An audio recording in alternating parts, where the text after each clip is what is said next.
Welcome to Inside the Newsroom. I'm your host, Joey Taylor. Inside the Newsroom is a show where we look at the trending and important stories of the KELOLAND area and bring in our newsroom staff to dig deeper into them. They're the same ones you see every day on air and online. Let's go ahead and get started. We're going to talk actually about a story we have coming up tonight.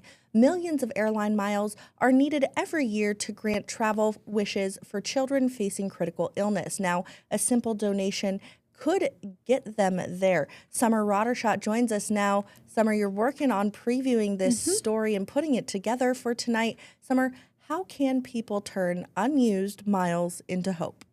So it's actually really easy. You just have to go, it's all for Make-A-Wish. They send so many Wish kids on trips. I think they said 70 to 75% of the wishes that they grant, they have to fly them somewhere. And so it's obviously a really big part of their cause and what they do. And so they've found out a way to have people be able to donate airline miles to them. Perfect. Well, and I know you're putting this story together. You're back from your interview this morning. You're working on the story for tonight. Who did you speak with? Yeah, so I talked with two people. The first person was Phoebe Vargas, and she is a Wish kid herself. And so her and her family took a trip to New York in 2024. I think she said she had like 7 people in her family. But obviously they're not going to send these kids on their like trips without their family. That's sort of part of this entire experience for them, is being able to do this experience and to do it with their family. And so they sent them to New York. They got to see Aladdin on Broadway. I think they got to see the Statue of Liberty. So, a really fun trip. So I got to talk with her just a little bit about her experience and sort of the importance of this cause, from somebody who's been there firsthand. And then I also talked to Sue Salter with Make-A-Wish, South Dakota and Montana. And she sort of just explained to me exactly how does it work to donate the miles. She was the nitty gritty of it. And then Phoebe was sort of the heart and soul behind it. Yeah, well, talk to me a little bit about how people can donate their miles. How does that work? Sure. So it's super easy. They have a link there. And I know Make-A-Wish South Dakota and Montana has their own link, which I'm going to be tagging on my story. But I think you really just need to you have to donate at least 1,000 miles for it to count. But any United and Delta airline miles are going to stay directly local. Those will go directly to South Dakota and Montana Make-A-Wish kids. But then any at all airline miles that you're not going to use will be, if it's like a different airline, will be used across the country in different places. And one of the cool things, so let's say you're like, I'm not going on a trip, my airline miles are going to expire. Once you donate them to Make-A-Wish, they never expire. There's no expiration date. So if you have some like expiring, you know what I'm saying? It's like, if you're not going to put them to use, right, this nonprofit can put them to use. And like I said, no expiration date for them. Well, and so in your conversations, especially with, the children, what was their kind of reaction to everything? Because like you mentioned, she went to New York, so she participated in this. So to her, how did it feel talking on this program? Because it's for the future of other kids. Yeah. She said, she was able to speak from like, there was nothing like going on the trip with her family. Her family said, I think she said her dad said that was like one of his favorite trips he's ever been on. So she was able to really speak from it. Like, her family absolutely loved her time. And she specifically said the word heartwarming. She thought it was heartwarming if anybody else was willing to donate the miles to make wishes like hers come true, just because of how big of an impact it had on not only her life, but her family's life, to be able to do this together, because it was the trip of a lifetime. So. Yeah, well, and so in this, what are the details people need to know? How long do they have to donate? Is it a specific time frame? Anything like that? I think they're really having a push right now to donate the 8th through the 21st. But I think if you try to donate after that, you're still going to be okay. And like I said, I'm going to tag it online in my story. But also, if you look up Make-A-Wish airline miles, you're going to be able to find it there as well to be able to donate. And yeah, if you have expiring miles, or if you just have miles you're not going to use, or if you just want to help make a Wish kids' dreams come true, just super simple to donate. And I was wondering about the complexity of it. And Sue Salter said that as soon as you like put in like your frequent flyer information or something like that, the airlines take care of the rest of it for you. So it's a really simple process on the consumer's end, but then the airline takes care of, like I said, the nitty gritty stuff. Perfect. Last quick question here. You're putting this story together right now. What's been your favorite part of putting this story together? Honestly, I think seeing the light in Phoebe's eyes just light up when she started talking about the trip that she had. And it was sort of fun hearing all the different antics that she had on her trip. So I think for me, it was really sweet, and just being able to see that firsthand. Okay, to you, they may just be some airline miles that are sitting in your account, but to people like Phoebe and other families out there, this is life-changing. So I think, like I said, she really just put the heart behind the story for me. Perfect. Well, Summer, thank you so much for joining us. Thank Folks, make sure you stay tuned to KELOLAND to see this story tonight from Summer. Now, folks, I'm going to put up this QR code on your screens. If you scan this, you can go find Summer's story. However, not quite yet because it hasn't aired yet. But after it airs, you can find this story online at keloland.com. And don't go anywhere, because after the break, we're going to take a look at the former Governor Kristi Noem's new position, her campaign finances, and what other South Dakota leaders think of the news. Don't go anywhere. You're watching Inside the Newsroom.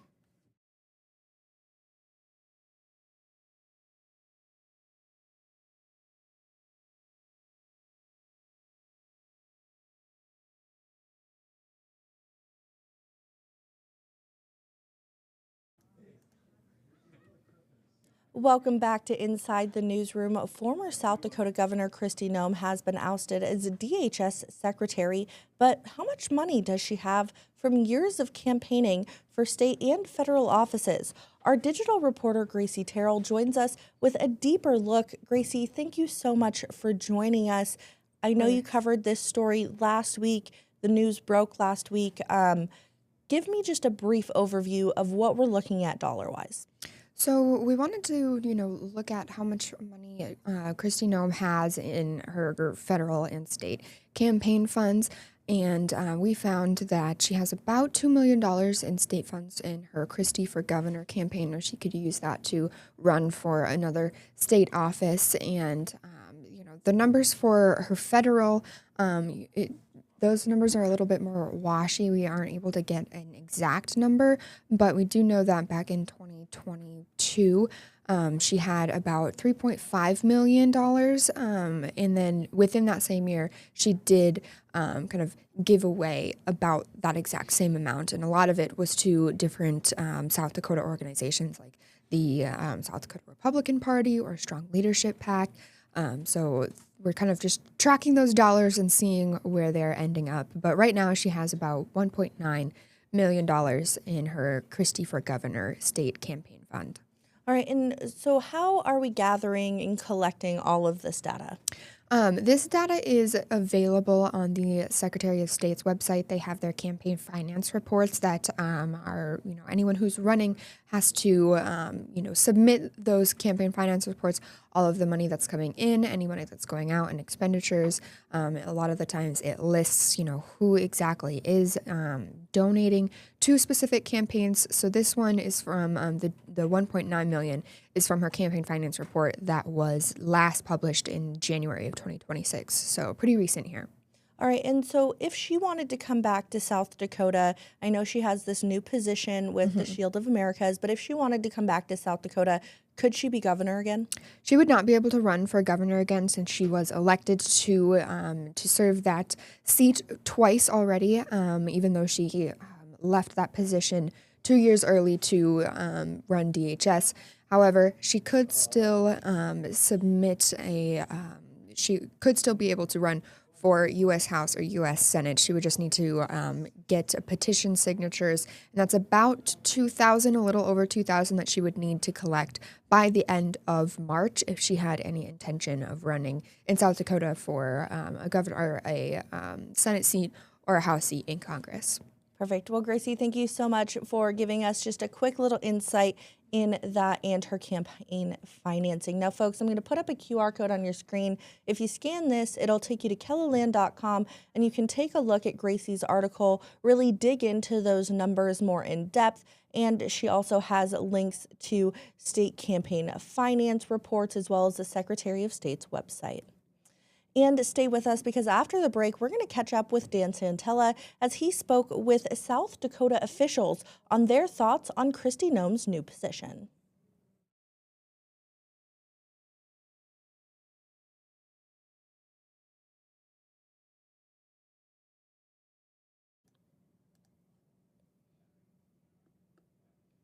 Welcome back. Last week, President Donald Trump announced on social media that Oklahoma Senator Markwayne Mullin of Oklahoma is going to be Homeland Security Secretary, and Kristi Noem will be with the Shield of the Americas. Dan Santella explores how the South Dakota GOP candidates view the news of former Governor Kristi Noem's new position. Neither current Governor Larry Roden, U.S. Representative Dusty Johnson, nor businessman Toby Doden is sharing how they evaluate the president's pivot away from Kristi Noem and toward Markwayne Mullin for the role of Homeland Security Secretary. We know nothing about the inside scoop and what the position that she's taking on is, so I won't speculate on whether it was a good decision or a bad decision. President Trump has access to all of the information behind the scenes that none of us do, right?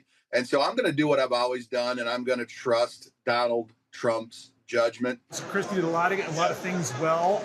You got to have the support of the president if you're going to be successful.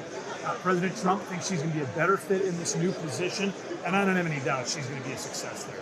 None of the three criticized Noem, and both Johnson and Roden spoke of the former governor's toughness. Kristi was the toughest person I know, and she did an incredible job of securing our borders in record time, and I just say thank you to her for what she provided for her nation.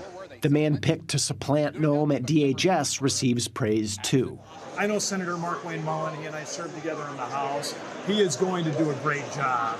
I think he's going to go there as secretary. I think he's going to keep our country safe. And I think in a week or two, I don't think too many people are going to be talking about this anymore. All right, and Dan Santella joins us now. Dan, thank you so much for joining us. We are missing comments from one other GOP candidate, John Hanson. Did he comment at all? Yeah, he shared a statement with me. He said he was unavailable for an interview. I was interacting with him by a text message, and he sent me a statement, the text, and I included it in the online story. So we were in some way, be it an on-camera interview or a statement, able to hear from all South Dakota's 4 GOP gubernatorial candidates. Perfect. Thank you so much for that. And folks, I will put a QR code up on your screen at the end of this little segment with Dan. But first, Dan, Noem's new position, for those who maybe haven't been following the news, what is the Shield of Americas? Well, I think that'll still come into further clarity, right? The president had talked about how it was going to be announced, how it would be, a security-focused initiative on the Western Hemisphere. So I don't think know a ton about it right now, just kind of know that it has that international focus on the Western Hemisphere, looking at security, and she will have a special envoy role. The Department of Homeland Security and that secretary role is just a bit better known. It's been around for, much longer. Right. Well, and because this is a new position, correct? Near as I understand it, yes. Well, it's certainly, this Shield of the Americas is a, new, effort. So as I understand it, yes. Perfect. And then have we heard from any other state officials? Yeah, the day before I heard from, in an interview, Dan Allers. So he's running as a Democrat for South Dakota governor. He's also executive director of the South Dakota Democratic Party. We heard from him. And then also Marty Jackley. And I reached out to him kind of in a couple capacities. One, he is the attorney general right now. And then two, also he ran against Kristi Noem in a race that got a bit combative at times in 2018. They were both seeking the GOP nomination for governor. Shoot, that was 8 years ago now. And Noem ended up winning by a little over 12,000 votes. And then Jackley, of course, is running for U.S. House right now as well. So I talked to the two of them. Jack Lee, that was Thursday last week. Jack Lee was just sort of, I just defer to the president. He didn't really at all share how he viewed the switch from Noem to Mark Wayne Mullen.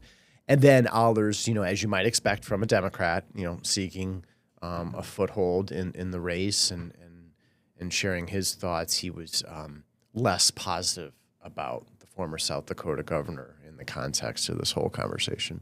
Right. Well, is there anything, so we got the news last week. President Trump, put out the news on social media, like we mentioned. We heard from state officials. We've kind of been covering it since the announcement Thursday, right in there. Is there anything else that, maybe we've covered here at KELOLAND that I haven't touched on that maybe people might have glanced over on the website at all? I mean, I think it's to be determined, as you said earlier, exactly what the Shield of the Americas is. It's to be determined to what degree DHS might be different under Mark Wayne Mullen. And, it's to be determined if South Dakota voters will ever have Kristi Noem again on a political ballot, and it's just all these questions. Of course, she's one of the biggest names in South Dakota politics after, 2 successful gubernatorial races and holding on for one term and then part of a second, and then a massively influential role in the Trump administration, the second Trump administration as Secretary of Department of Homeland Security. So it was big international and national news, yes, but also big local news here last week, and still ongoing. Yes, exactly. Well, thank you so much for giving us a quick little insight into, this position, Kristi Noem, and, what state officials are saying. But folks, what I'm going to do is I'm going to put up that QR code on your screen right now. If you scan this, it's going to take you to KELOLAND.com, where you can go find Dan's story. You can go find all of our other stories that we have done as well. Again, that's going to take you to KELOLAND.com. And stick around because we are going to be back with a look at weather after the break.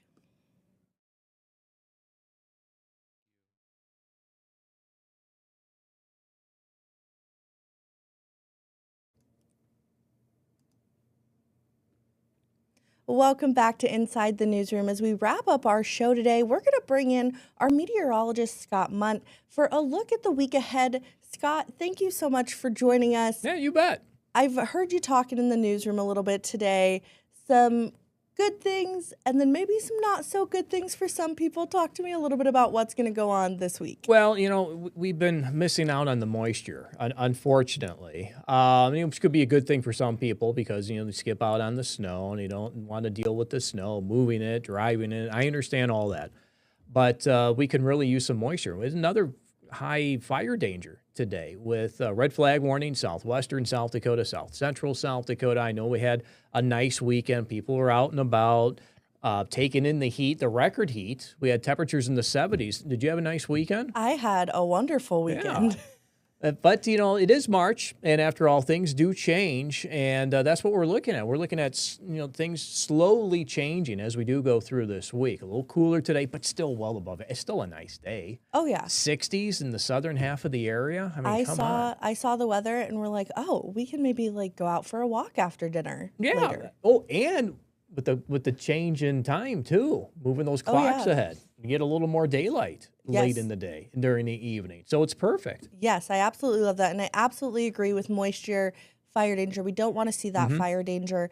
So what are we kind of seeing this weekend? I know Mother Nature has a mind of her own, so things are likely to change. Yeah, we'll continue to follow things. Right now, it looks like there is a system. They'll try to move through the upper plains. Before we get there, there's wintry mixed chances, we'll say, light precipitation. We're really not connected into a lot of moisture until we hit the weekend.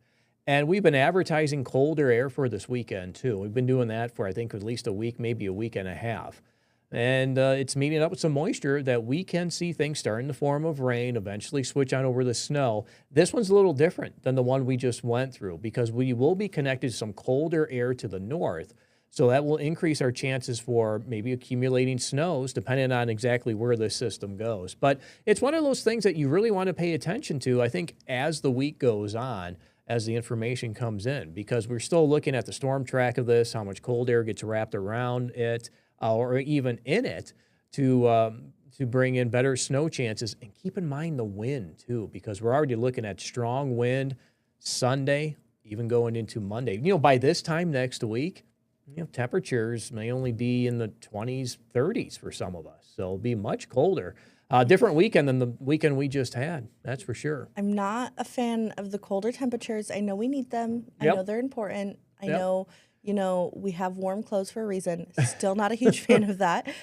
Talk to me a little bit about how this might impact anything happening this weekend, because I know there is St. Patrick's Oh, Day yeah. parade this weekend. I know people are looking to celebrate St. Patrick's Day this weekend since it is on a Tuesday next week.